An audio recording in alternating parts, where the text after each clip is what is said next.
Rayonnement 5G. Comment peut-on se protéger? Une conférence d'Ulrich Weiner. D'ici fin 2020, 10 millions de personnes seront connectées au réseau 5G. C'est le but annoncé par l'opérateur de téléphonie mobile Vodafone. Le premier pas est déjà fait. 25 des antennes de téléphonie mobile 5G prévues ont déjà été activées dans certaines régions d'Allemagne. L'une d'entre elles se trouve dans notre beau Haut-Palatinat à Burgenland. CLA-TV a déjà évoqué dans différentes émissions les dangers de l'expansion de la technologie de téléphonie mobile 5G et des conséquences pour les personnes, les animaux et l'environnement.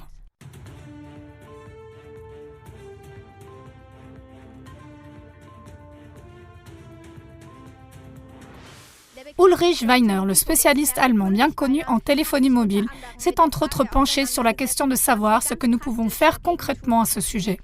Le samedi 27 juillet 2019, il est venu en parler ici au Musikcom d'Amberg. Dans son exposé, il évoque les possibilités qui s'offrent à chacun, à commencer par sa propre famille, pour contribuer à lutter efficacement contre ces dangers. C'est pourquoi, chers spectateurs, nous ne voulons pas vous priver de ce cours éducatif et utile. CLA-TV était là pour vous. Et maintenant, je laisse la place à M. Weiner. Première étape, se protéger à l'intérieur.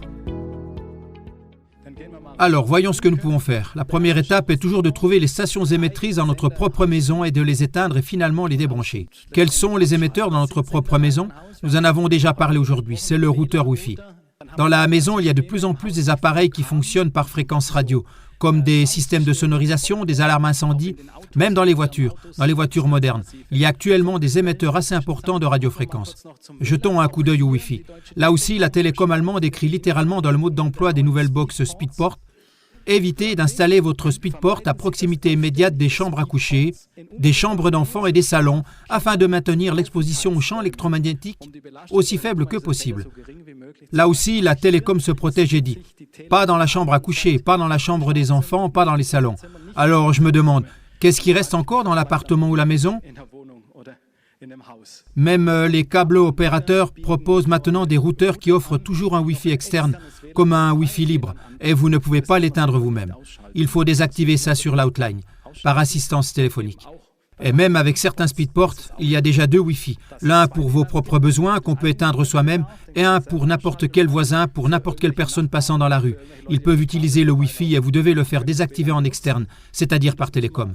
C'est très désagréable, et ils les rallument tout le temps, ce qui m'amène à vous recommander d'avoir aussi un appareil de mesure.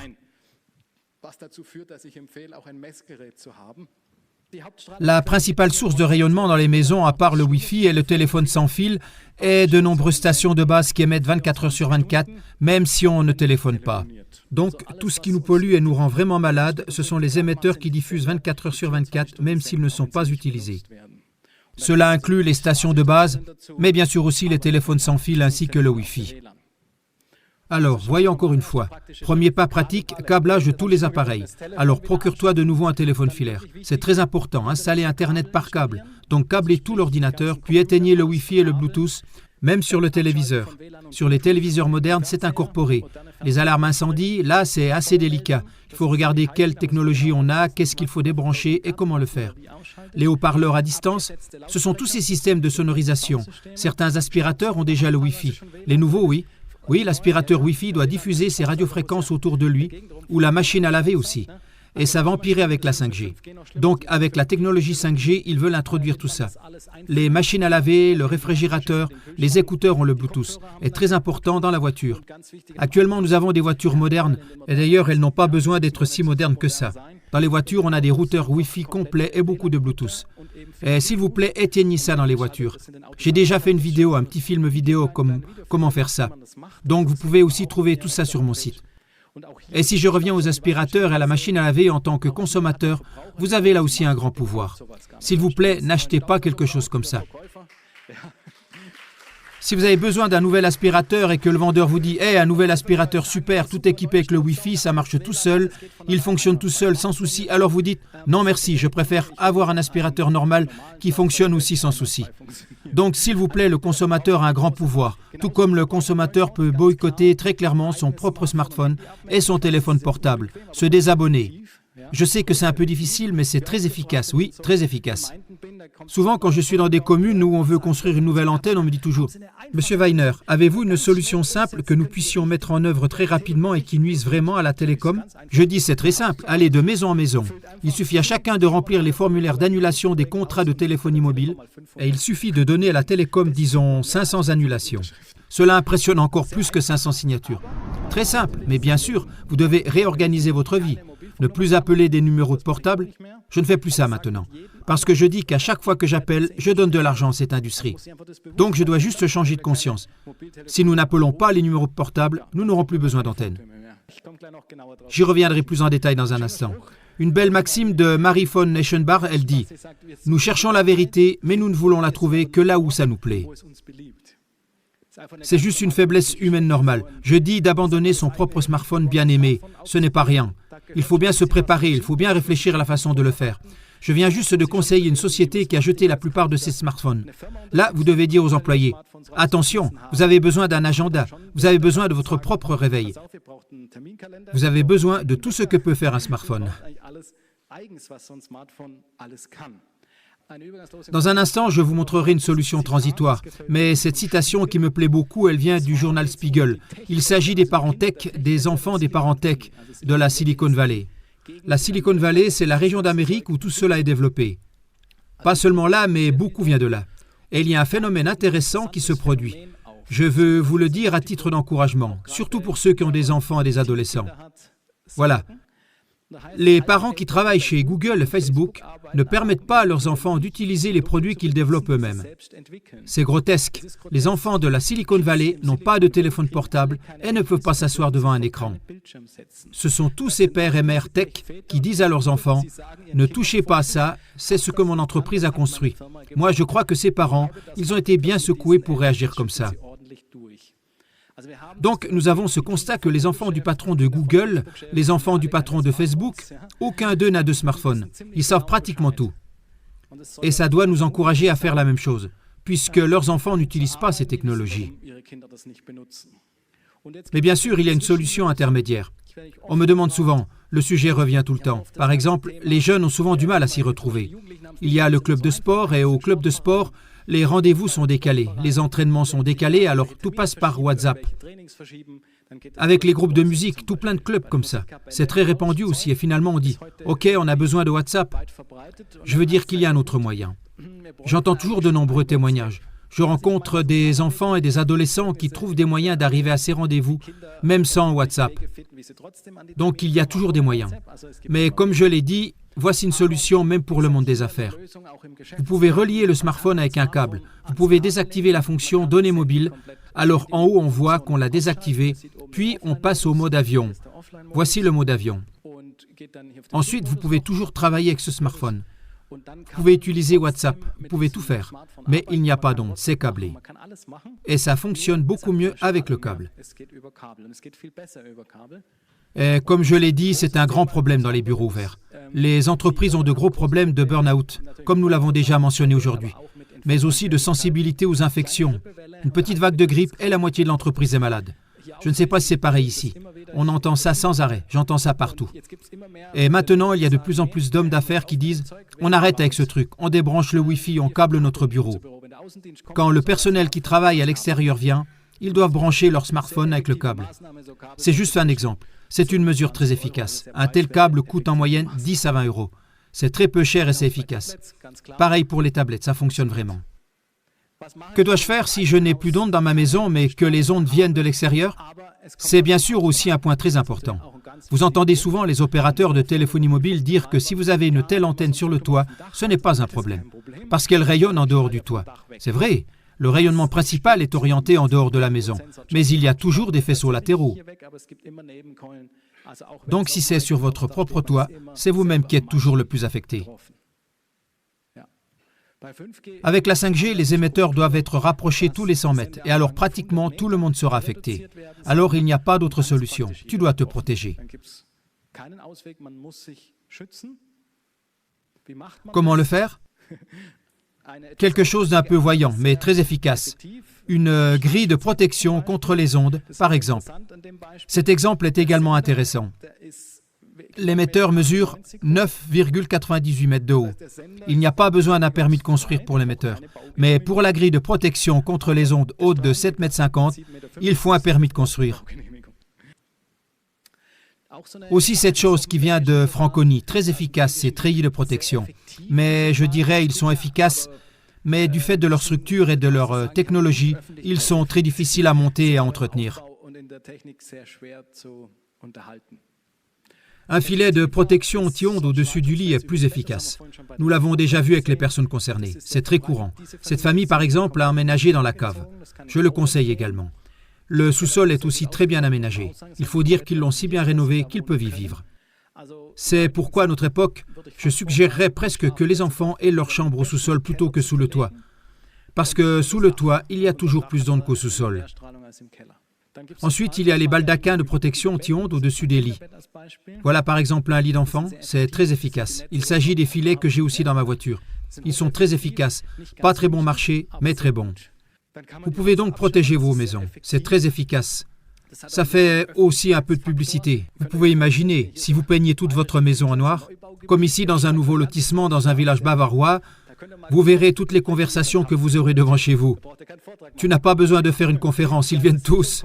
Tout le monde vient. Et la première question qu'ils posent, c'est si ça restera toujours comme ça. Je pense que c'est très efficace de peindre une maison en noir pour faire des contacts. C'est une couleur graphite qui vient de l'armée. Ils le font par exemple pour les systèmes radars. Ça vient de là. On l'utilise dans les hôpitaux. De plus en plus de pièces doivent être blindées. Par exemple pour le EG, le CG, car les valeurs ne sont plus correctes. Dans les hôpitaux, en raison de la forte exposition au rayonnement, les valeurs mesurées pour les ondes cérébrales et le rythme cardiaque ne sont plus correctes. Et ces pièces sont blindées avec ces peintures, vraiment très efficaces. Les salles d'ordinateurs et de serveurs, par exemple, sont protégées ainsi. Donc peinture très efficace, très bon marché proportionnellement et très efficace. Vous pouvez bien sûr peindre en blanc par-dessus. C'était pour rire un peu avec les voisins. On peut peindre par-dessus en blanc.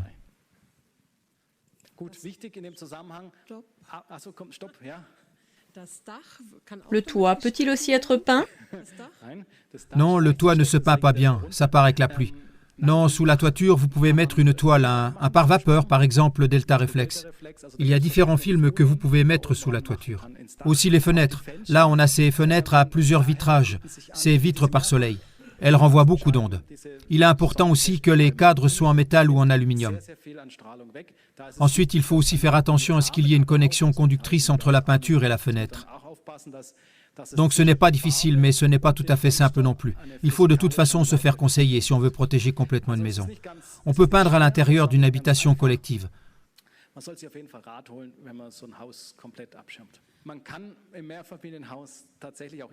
Je connais des gens qui vivent dans un appartement loué et ils l'ont fait à l'intérieur. Ça fonctionne et vous pouvez le blinder relativement bien. Mais dans une habitation où il y a plusieurs familles, vous ne pourrez pas éviter de demander aux voisins s'ils peuvent éteindre leur Wi-Fi. C'est la chose la plus efficace. Je sais que ce n'est pas facile, mais il n'y a pas d'autre moyen. C'est l'option la plus efficace et la moins chère et la plus désagréable, parfois pour certains voisins.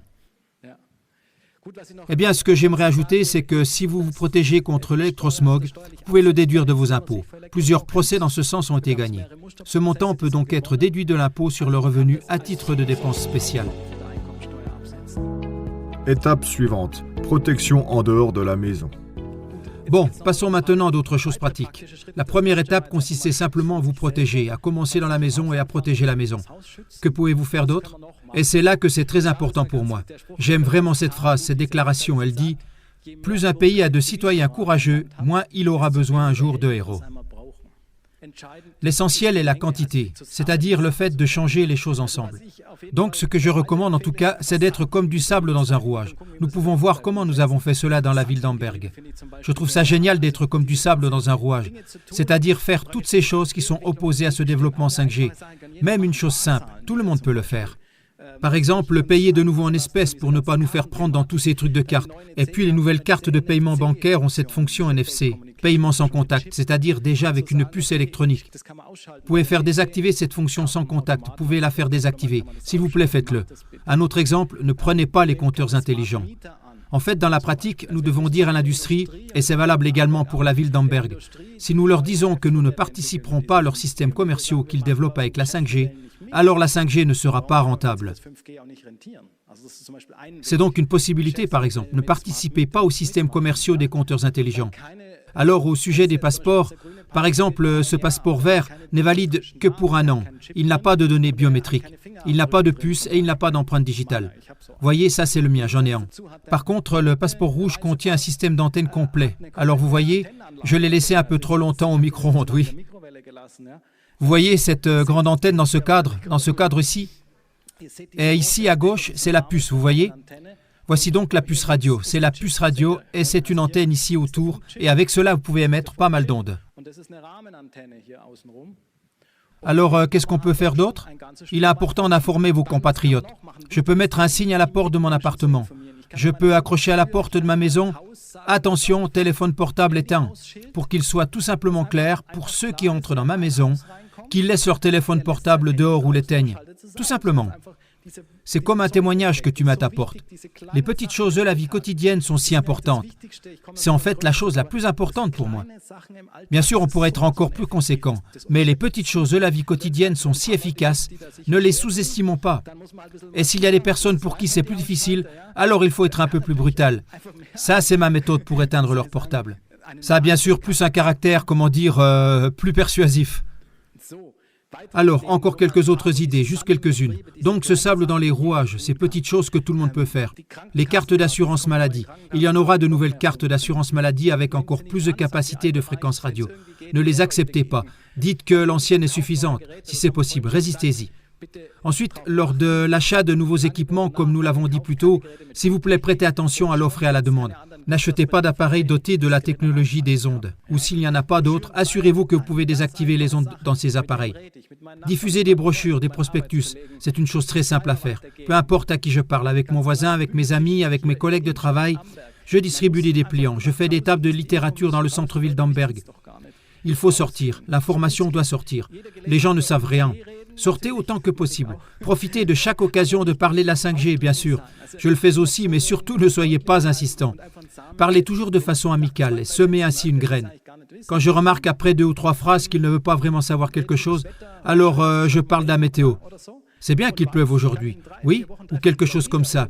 Et je sais que dans 3 ou 4 semaines, je pourrai le revoir, ou dans 6 mois, et je pourrai lui parler à nouveau, parce qu'on s'était quitté amicalement. J'en ai fait l'expérience si souvent maintenant. Dans ma forêt, il y a beaucoup de randonneurs. Là, je suis un peu incognito. On ne me connaît pas nécessairement. Là, j'ai une apparence normale, sans ce costume. Et récemment, je suis venu à parler avec un randonneur. Il voulait juste savoir pourquoi je me suis installé ici avec une caravane.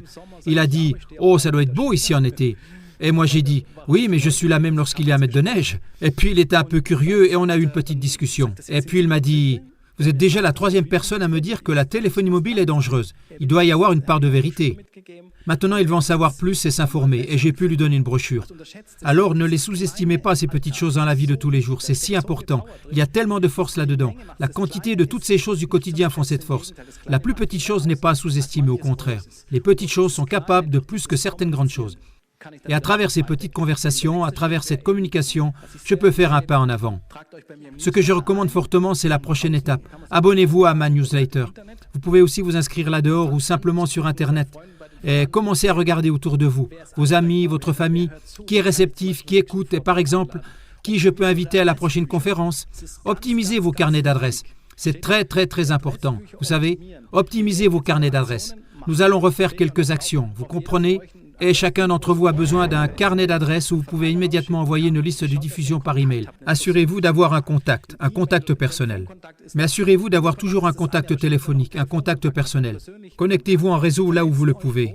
Et s'il vous plaît, ces carnets d'adresses, sont tout à fait importants. Il faut donc que vous le sachiez aussi. Si les médias disent maintenant toujours « Oui, le secteur industriel veut ce progrès », alors il faut y regarder de plus près. Je ne l'ai pas dit avant, mais la majorité du secteur industriel ne veut pas d'une 5G dans ses bâtiments d'usine. Et pourquoi ? Parce qu'ils ne veulent pas que les données de leur entreprise sortent par fréquence radio. Tu dois juste comprendre ça. Toutes les pièces, tous les capteurs, toutes les machines connectées au monde extérieur avec la technologie 5G sont également accessibles aux autres à partir d'Internet.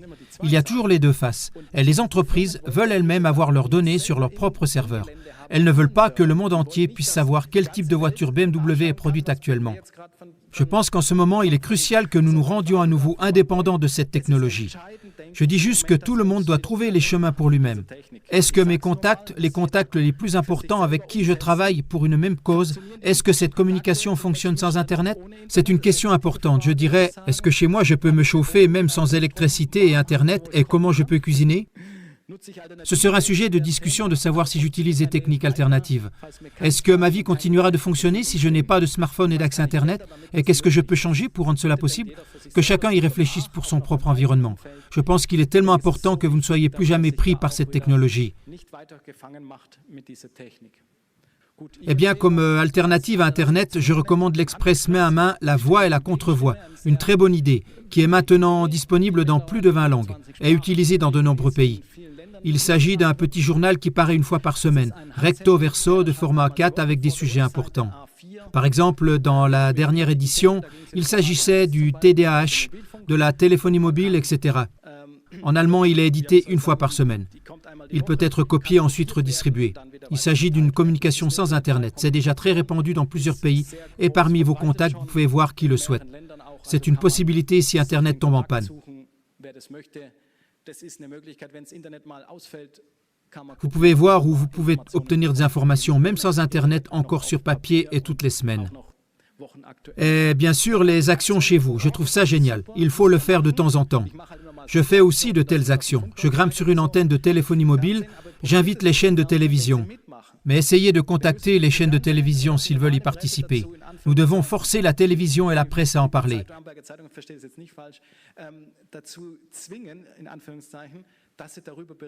Et nous l'avons expérimenté maintenant, également dans le journal Spiegel. Ils ont diffusé tous nos arguments.